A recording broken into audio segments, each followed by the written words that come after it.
One thing that we can all agree on, the Undisputed Heavyweight Championship of the World, February 17, Tyson Fury, Alexander Usyk, the two premier heavyweights, finally meeting each other. That's something to get excited about.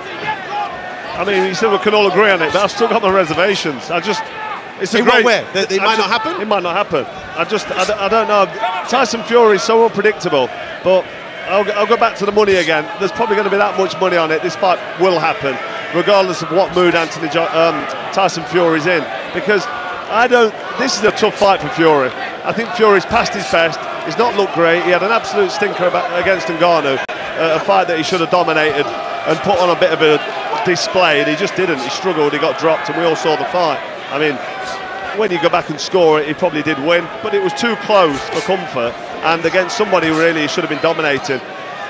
If you look at Tyson Fury, we've got him as the best heavyweight of the current era, and he's not really been that impressive, and he's not been busy enough for me at world level. And Usyk is a quality operator, but himself, what's he, 36, 37 years old? Yeah, these fighters, I think he's 38 now. 38. These fighters are getting older, and we talk about this fight might happen with Anthony Joshua, Deontay Wilder, but Filip Hrgovic is maybe in the way, and these guys are going to have probably 2 or 3 more fights, and then that's going to be the end of this era. Yeah. And if these fights don't happen soon, I don't think they're ever going to happen. But I'm not saying Fury's not going to fight Usyk, because hopefully he will. It's been made, and I'm really looking forward to it. What's your feelings on Tyson Fury and that performance against Ngannou?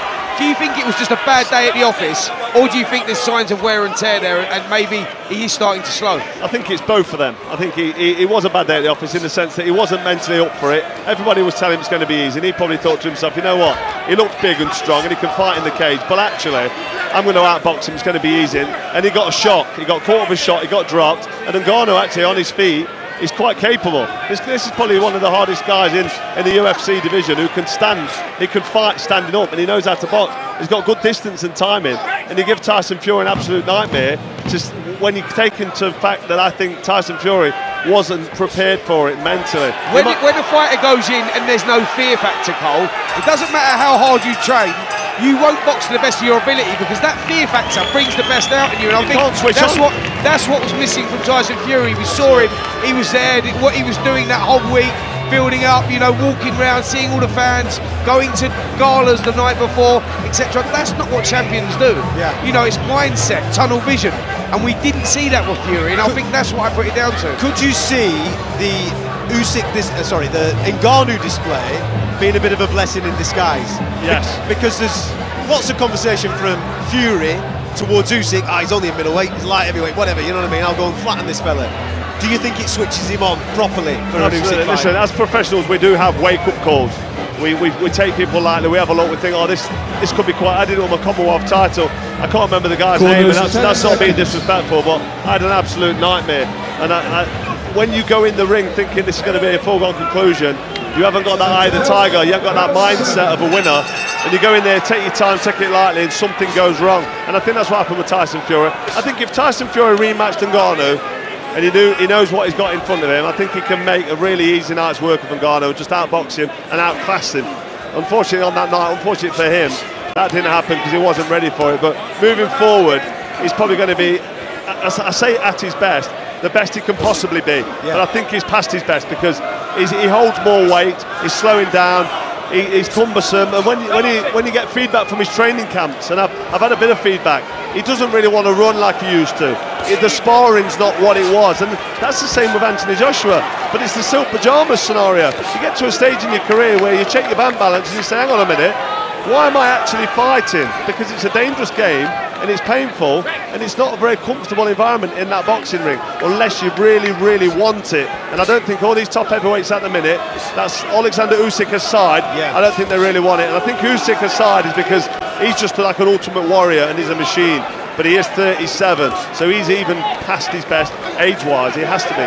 Do you put that Tyson Fury, the way that he performs now, where he used to be light on his feet, quite nimble, moving around the perimeter of the ring, do you put it down to age and so he's adapted now? He holds his feet more, like Floyd Mayweather did, to be fair as well. Floyd Mayweather sort of had to change his style and had to adapt. And we've seen that in Fury in recent performances, haven't we? When we saw him take the fight to Deontay Wilder, which was the right thing to do, but more recently we see him holding his feet more now, and I don't know if that's good for him or not good for him. Well, I think it's down to age, because nobody beats Father Time. We slow down. When I was in my 30s, I couldn't do the running times that I was doing. I couldn't do the amount of sparring and pad works. I couldn't do the volume of push-ups and pull-ups. Just physiologically, you break down as you get older. It's kind of obvious. It's human nature.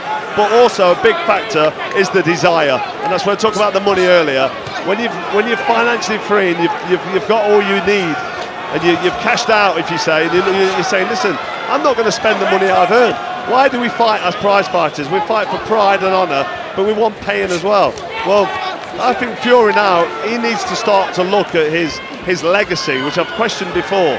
And if he wants to be known as one of the all-time greats, he needs to be beating Alexander Usyk, and he needs to be doing it in style. And Usyk's got Tyson Fury at the perfect time.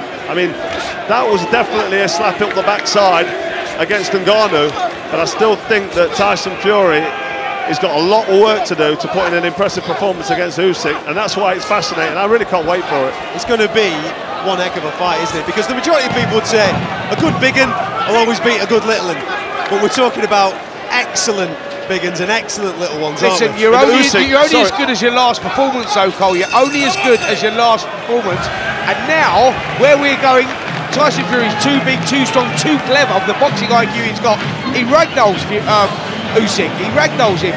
After that last performance now, and you're right in what you say, Cole, Usyk's now developed into a fully fledged heavyweight. I know he calls him the gappy teeth middleweight and all that, but what is he, 6'4", 6'5", 16.5 stone?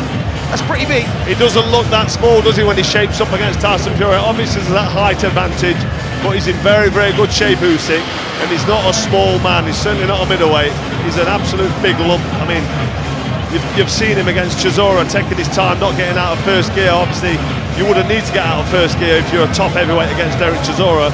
Let's be honest, because every time he steps up, he gets beaten up. But he just made it easy for himself. He just took his time, and then he went in there and he schooled Anthony Joshua, and he did it twice. And when he has to step it up, after he's had a bit of a close round, he steps it up and almost gets the finish. Usyk's a very special talent, and this is why this fight with Tyson Fury is so fascinating.